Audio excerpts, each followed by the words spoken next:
Hi అండి, welcome to Rajshri tailor. ఈరోజు వీడియోలో మీకు ఒక చిన్న బ్లౌజ్ అయితే కటింగ్ అయితే చూపిస్తాను. ఇది బ్లౌజ్ వచ్చేసి చాలా చిన్న సైజ్ అనమాట.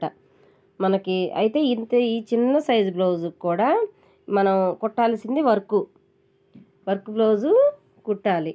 అయితే ఇది నేను ఎలా కట్ చేసుకోవాలి, ఎలా కుట్టాలనేది మీకు కటింగ్ స్టిచ్చింగ్ ఇప్పుడైతే కటింగ్ చేస్తున్నాను. స్టిచ్చింగ్ వీడియో కూడా పెడతాను. అయితే ఫస్ట్ ఇది అసలు నడుము లూజ్ ఎంత ఉందో చెక్ చేసుకుందాం. మీకు మొన్నటి వీడియోలో కూడా చెప్పాను కదా, ఇది చిన్న బ్లౌజు, దీనికి కటింగ్ మీకు చూపిస్తాను అని. చూడండి, 24 ఇంచులు అనమాట. అంటే చాలా చిన్న బ్లౌజు. మామూలుగా నడుము లూజ్ 28 అంటేనే చిన్న బ్లౌజ్ అంటారు కదా, ఇది ఇంకా చిన్నదనమాట.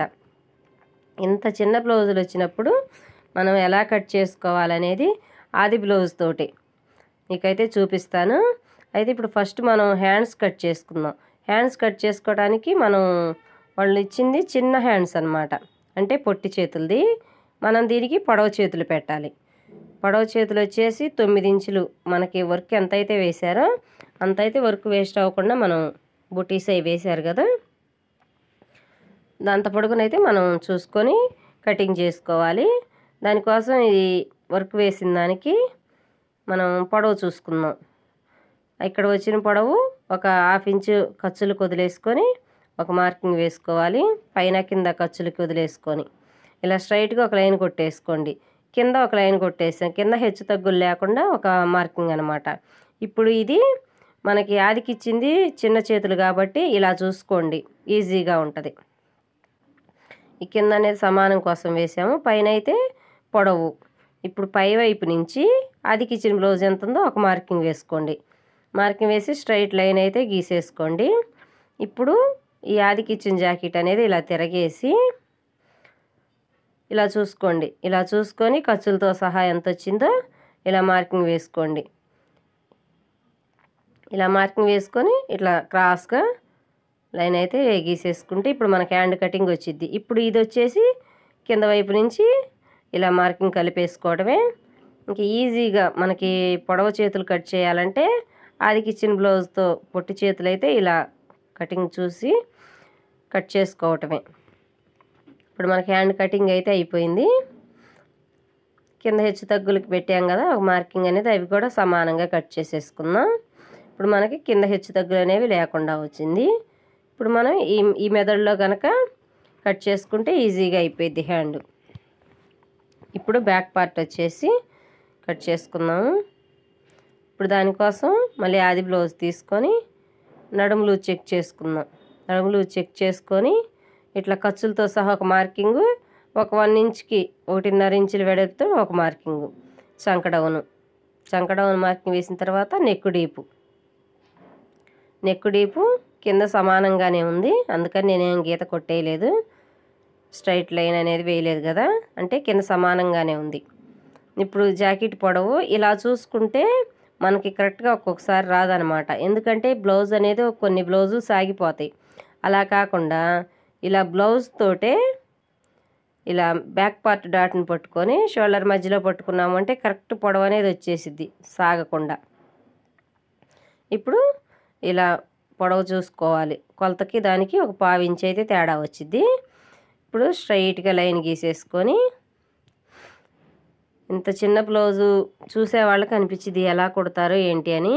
చిన్న బ్లౌజులు కూడా మనం ఎంతో ఈజీగా కుట్టచ్చు. ఏదైనా మనం పని నేర్చుకొని ఉండాలి. ఇప్పుడు ఫుల్ షోల్డర్ వచ్చేసి ఇంత చిన్న బ్లౌజ్కి మనం ఎలా పెట్టుకోవాలి అని అంటే 4.5 ఇంచులు అయితే సరిపోతుంది. 4.5 ఇంచులకి మార్కింగ్ వేసుకొని మనం 28 సైజు అయితే మనం 5 ఇంచులు పెడతాం కదా, మనకి ఒక 1/2 ఇంచ్ అనేది తగ్గించుకోవాలి. 24 ఇంచులు కదా, అప్పుడు మనం 4.5 ఇంచులకి మార్కింగ్ వేసుకొని ఈ కార్నర్లో ఒక 1 ఇంచుకి మార్కింగ్ వేసి ఇట్లా చంక డౌన్ అనేది 5 వచ్చింది. 5కి మనం 3 ఇంచుల దగ్గర ఒక మార్కింగ్ వేసుకొని ఇటువైపు 2 ఇంచుల వరకు ఒక మార్కింగ్ వేసుకోండి. ఇట్లా మార్కింగ్ వేసి ఈ 3 మార్కింగ్ల మధ్యలో ఇలా రౌండ్ అయితే గీసేసుకోండి. ఇలా నీట్గా రౌండ్ వచ్చేసిద్ది అనమాట, ఇలా మార్కింగ్ పెట్టి గీసుకోవడం వల్ల.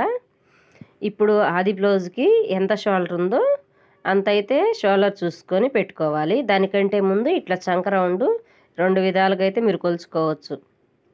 ఆది బ్లౌజ్కి ఇట్లా సైడ్ జాయింట్లు ఉంటాయి కదా చంక కుట్టు దగ్గర, అక్కడికి ఎంత వచ్చిందో చూసుకోవచ్చు. అలా చూసుకొని ఒక మార్కింగ్ వేసుకోండి. ఇది కావాలి అనుకుంటే ఇలా చెక్ చేసుకుంటే డౌట్ లేకుండా ఉంటుంది. ఇప్పుడు మళ్ళీ అలా కాకుండా ఇలా ఆది బ్లౌజ్తో కూడా మీరు చెక్ చేసుకోవచ్చు. ఇలా బ్యాక్ పార్ట్ వైపు నుంచి తీసుకోండి. కరెక్ట్గా సరిపోయింది. మనం ఆ బ్లౌజ్కి మనం వేసిన మార్కింగ్ కరెక్ట్గా సరిపోయింది. ఇప్పుడు ఆది బ్లౌజ్కి ఎంత ఉందో అంత షోల్డర్ అయితే పెట్టేసుకోవాలి. ఆ షోల్డర్ పెట్టుకున్న తర్వాత ఇప్పుడు టేప్తో కొలుచుకోండి. ఎంత వచ్చిందో చూసుకోండి. ఇక్కడ ఎంత అయితే వచ్చిందో అంతా ఇక్కడ మార్కింగ్ వేసుకోండి. నెక్ డీపు ఎక్కువ ఉంది కదా, ఈ బ్లౌజ్ పొడవు వచ్చి 13 ఇంచులు, నెక్ డీపు 10 ఇంచులు, అలాగే నడుము లూజ్ వచ్చి 24 ఇంచులు అనమాట. ఇప్పుడు నెక్ డీపు 10 ఇంచులు ఉంది కాబట్టి పైన ఎంత ఉంటే కింద కూడా అంతే మార్కింగ్ వేసుకోవాలి. ఎక్స్ట్రా పెట్టుకోకూడదు, అప్పుడు నెక్ ఇంకా ఎక్కువ అయిపోయింది అనమాట. ఇప్పుడు మనం మార్కింగ్ వేసుకున్నట్టే నీట్గా కట్ చేసుకున్నాం. ఇలా కట్ చేసుకున్న తర్వాత ఇక్కడ సైడ్ జాయింట్ల వైపు కొంచెం ఒక 1/4 ఇంచ్ అనేది ఇట్లా క్రాస్గా కట్ చేసేయండి. ఇప్పుడు మనం నెక్ వెడల్పుకి మార్కింగ్ ఉంది కదా, అక్కడికి ఒక ఘాట్ ఇచ్చేసేయండి. ఇప్పుడు మనం కుట్టేది వర్క్ బ్లౌజ్ కాబట్టి నెక్ అనేది కట్ చేయకూడదు. కట్ చేయకుండా ఇలా ఘాటు పెట్టుకుంటే సరిపోయిద్ది. ఇప్పుడు ఫ్రంట్ వచ్చేసి క్రాస్ కటింగ్ కాబట్టి ఇలా క్రాస్గా పెట్టుకోవాలి. మనం బ్యాక్ పార్ట్ స్ట్రైట్గా కట్ చేసాం కదా, ఆ స్ట్రైట్గా కట్ చేసిన దాన్ని ఈ ఫ్రంట్ పార్ట్ అనేది క్రాస్గా పెట్టుకొని ఇలా వేసుకోవాలి. షోల్డర్ దగ్గర నుంచి స్టార్ట్ చేసి ఇట్లా మార్కింగ్ వేసుకోండి ఫ్రంట్ పార్ట్కి. చంక రౌండ్ వైపు సైడ్ జాయింట్ల వైపు వేసుకొని ఇప్పుడు ఈ నెక్ మనం కట్ చేయలేదు కదా, ఈ నెక్ ఎలా అయితే ఉందో అలా మార్కింగ్ వేసుకొని చంక డౌన్ వైపు ముందు నెక్ కోసం ఇట్లా ఒక గీత కొట్టేసుకోండి. ఇప్పుడు షేప్ బెల్ట్ హైట్ చెక్ చేసుకొని ఇక్కడ ఇప్పుడు ఆ హైట్ ఎక్కడికైతే మార్కింగ్ ఉందో అక్కడికి ఒక గీత కొట్టేసుకోండి.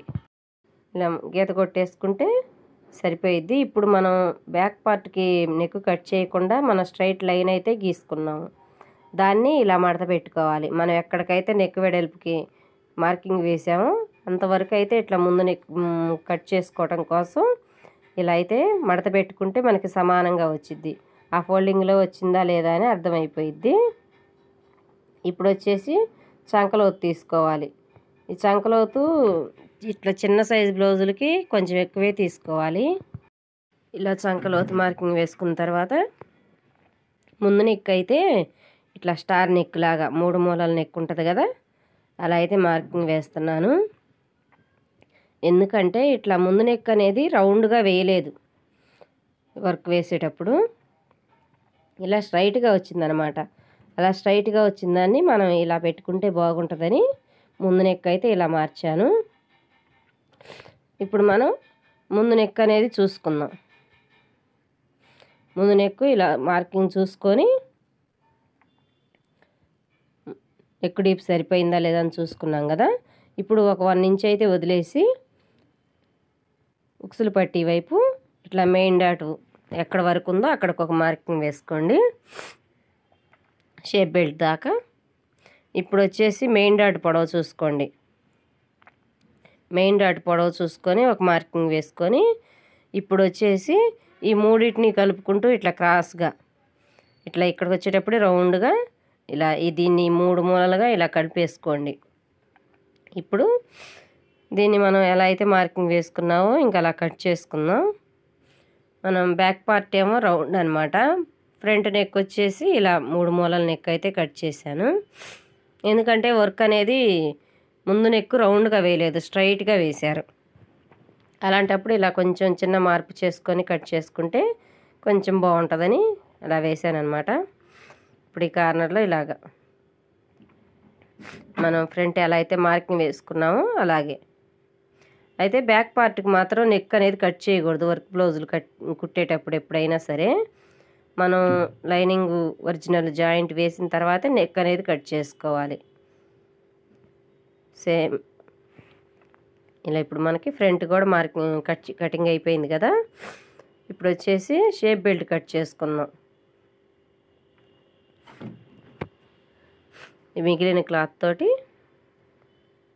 ఇట్లా 2 మడతల మీద ఉంది కదా క్లాత్ అనేది, దాన్ని ఇలా 4 ఫోల్డ్ మళ్ళీ ఇంకొక మడత వేసుకుంటే మనకి 2 కూడా డబల్లో వచ్చేస్తాయి అన్నమాట. ఇప్పుడు 4 లేయర్లుగా. ఇప్పుడు 2 వైపులా హైట్ చెక్ చేసుకొని ఉన్నదానికన్నా కూడా ఒక 1/2 ఇంచ్ అనేది ఎక్కువగా కట్ చేసుకోండి. అప్పుడు మనం కింద కుట్టేటప్పుడు కరెక్ట్గా సరిపోయిద్ది. కింద 1/2 ఇంచు పైన 1/2 ఇంచు ఖర్చు పోయిద్ది. ఇప్పుడు ఒరిజినల్ క్లాత్ అయితే కట్ చేద్దాం. ఇది ఎలా కట్ చేసుకోవాలో ఫస్ట్ ఈ వర్క్ని హ్యాండ్స్ కట్ చేసుకోవాలి.